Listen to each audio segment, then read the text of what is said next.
ESO Leadership's 2025 end-of-year letters to the community. Read 3 letters from ESO's leadership team where they discuss learnings from a busy year and set the tone and expectations for 2026. ZeniMax Online Studios studio head Joe Borba, ESO game director Nick Giacomini, and executive producer Susan Gath said their thoughts on a challenging 2025. Yeah, that's one way to put it. And their early plans for the year to come. ESO game director Nick Giacomini. As another year in Tamriel comes to a close, I want to start with a moment of honest reflection. This has been a challenging year. It's good that they admit that. It's very good they admit that and don't try to... Because you remember the previous letters for the years, like year 2024, 2023, where you'd always have... what's his name? Matt Firer being like, oh, this was an amazing year, so good, so amazing. There was nothing wrong, everything was perfect.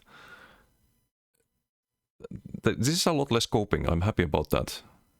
I don't want to hear about how amazing things have been when they add things like subclassing or provide 0 for PvP or like any of that. And this has been a challenging year. Look at the like stats of the game right now, it's not very good. While we had high ambitions, we stumbled. Writing WoW was not the experience that we wanted to deliver or that players deserved. Subclassing introduced and highlighted issues with class identity. Yeah, it did. Previously we referred to this year as a transition year, yet I feel that there was not enough transition in meaningful ways. Agreed. Players have been asking for us to be more transparent and communicate better, to provide a more rewarding experience, to be more exciting and to address long-standing issues and pain points, to improve combat, class identity and PvP. PvP mentioned. And generally make more investment in the core game experience instead of just chasing the next big thing. That's good. That's good.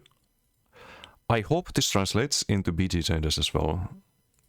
I hope core game experience includes battlegrounds, things like Infinite Archive, things that have been kind of thrown out and abandoned. I hope this is what this means. We hear you, we agree.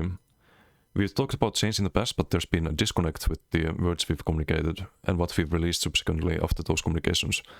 Yeah, remember last year, like when they talked about wanting to move away from the content formula they've had of the like 1 chapter and 3 DLCs a year? They didn't. We still got the same dungeons, right? Same two group dungeon DLCs. It's just that the chapter was in 2 parts instead of 1. So they just released less content, but it was the same content. In terms of like, what's actually in it. There wasn't anything new. Even though they said they wanted to do things different. We're going to change that moving forward. Very happy to hear that. We hope that you've seen the start of better communication from us, such as the recent class identity refresh deep dive. This is not a temporary goal. We're going to focus more on the core game, transparency, and listen to and incorporating your feedback. It's the foundation of our work and the key to ESO's future. Nice. I see nothing wrong with this letter so far. Unusual. I don't remember this feeling from the last year's letter or the year before or the year before then. This is very good. Said this before, but ESO is nothing without you, our players. And we truly believe that by building this game with you, we can make the next decade of Elskos Line the best one yet. There is the potential. There is definitely the potential for that. We know actions speak louder than words, and we will be addressing a lot of this in more concrete detail on January 7th during our 2026 reveal livestream.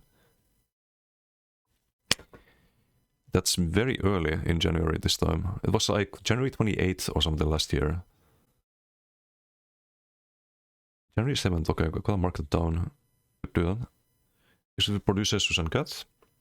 Talked a lot about 2025 as a transition year, and a great deal of that was going on behind the scenes over the last 12 months.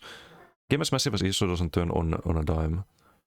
Over the last year, we've had leadership changes throughout the studio, retooled the team and our development processes, and built out the new season structure and content while planning out the next 5+ years of ESO.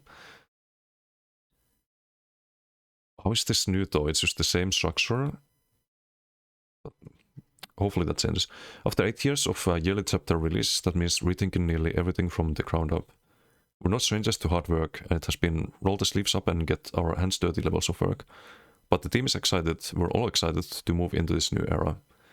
So what are we focusing on next? That's what the 2026 reveal livestream on January 7th is all about. And we can't wait to put it in front of you and hear your thoughts. We have a lot to cover in the stream, and we'll also follow it up with additional blog posts, streams, and AMAs going deeper on all the big details.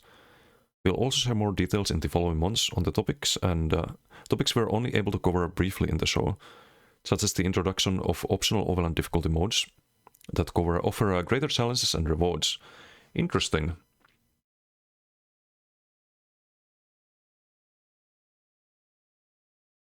This has been a big complaint. It's not really... I hope it's not too little too late, you know?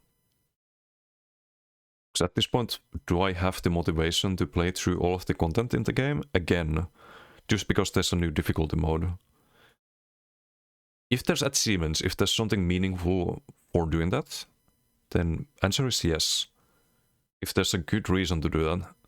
But if it's like perfected item sets that drop for the old sets and it's in the like higher difficulty mode, I'm just gonna buy those. If they're not buy on pickup, which they should be, if that's the case. But if it's something boring like that, then that's not enough motivation. So there should be achievements and like good reasons to actually do it. Because I think the reward structure in ESO has been very, very, very flawed for a very long time. Like a lot of the sets are worth nothing, you vendor them. A lot of the style pages, modes worth nothing, you just vendor them. They need to work on that.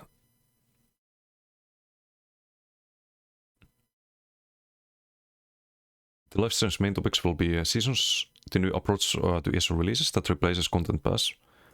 Oh, I thought Content Pass was the new approach, but this is a new approach. I see.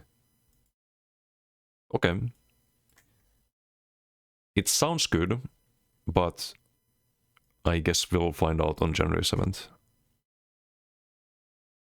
I do like the communication a lot better from the new team, I will say. 100% an improvement. Some of the new content we'll be introducing over the first few seasons. Quality of life improvements, class and combat changes, PP additions, and in-game event changes.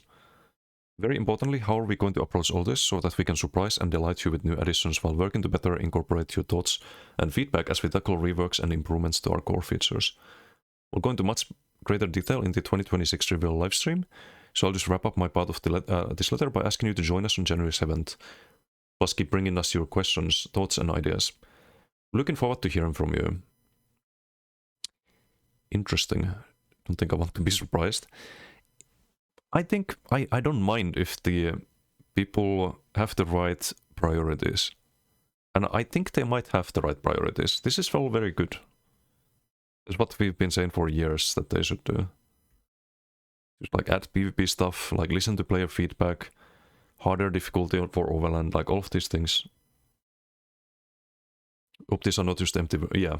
I hope the surprise is not gonna be that, oh, it's just empty words and here's 2 new dungeon DLCs and have a new trial and a new zone with quests that have absolutely no reason to do them besides getting some achievement.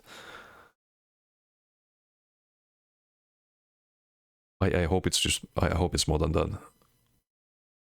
Don't they say the exact same things every year letter? No. Previous years, what they've said, I'll open some of them after this one. In the previous year letters, it's always been about just patting themselves in the back and being like, oh, this was the best year ESO's ever had. And the next year, oh, this is the best year ESO's ever had. It was so amazing. We loved everything. Like, no. I don't want to hear that.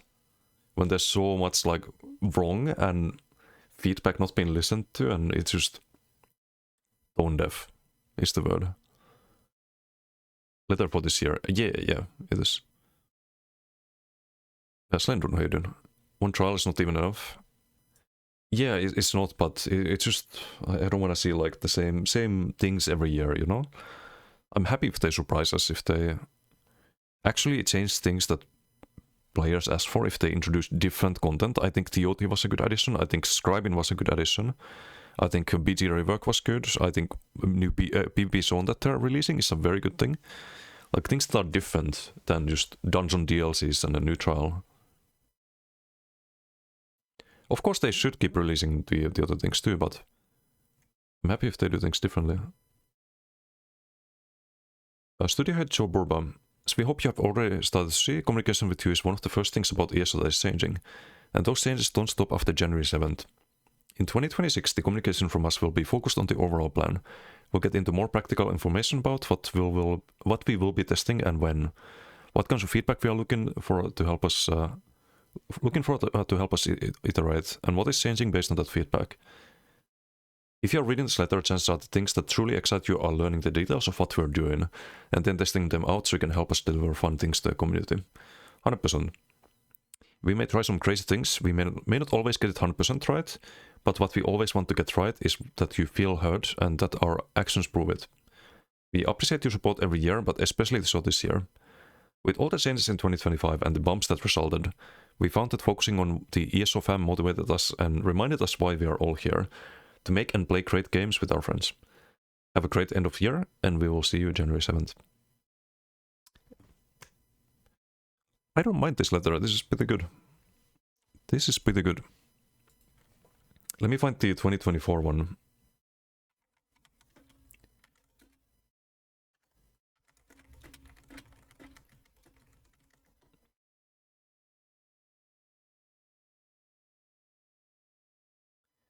Let's see if I can find it.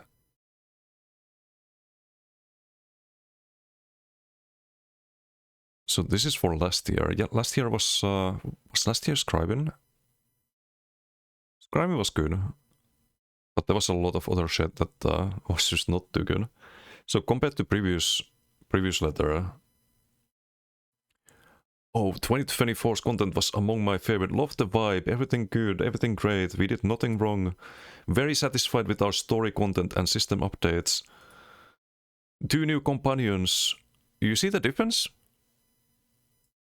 Was wonderful to spend time with in Amsterdam. We're looking forward to 2025. Everything was amazing. Since 2017, we have released amazing content and systems every year. Every year, guys. Every year they've released amazing content and systems. Every single year. And it's just... I don't want to read this, man. I don't want to read coping. Oh, next year's gonna be so amazing. This year, by the way. He's talking about this year. This was the previous studio head. Like, he's no longer there. Like, he's moved on. Very happy to say that starting in 2025, you'll see new ideas and ways of launching content start rolling out. Oh yeah, we got subclassing. Giga.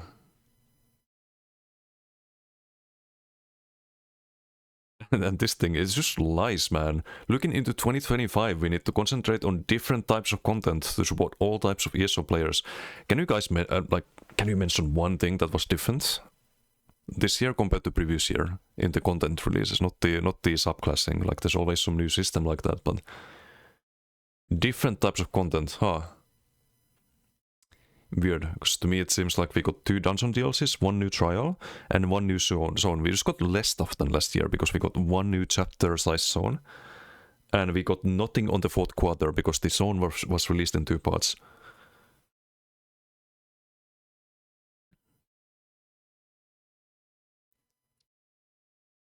But yeah, you can see the difference here. I'm very happy with the new communication. It's very hard to take this stuff seriously. Anyway, let's do more BGs, I guess.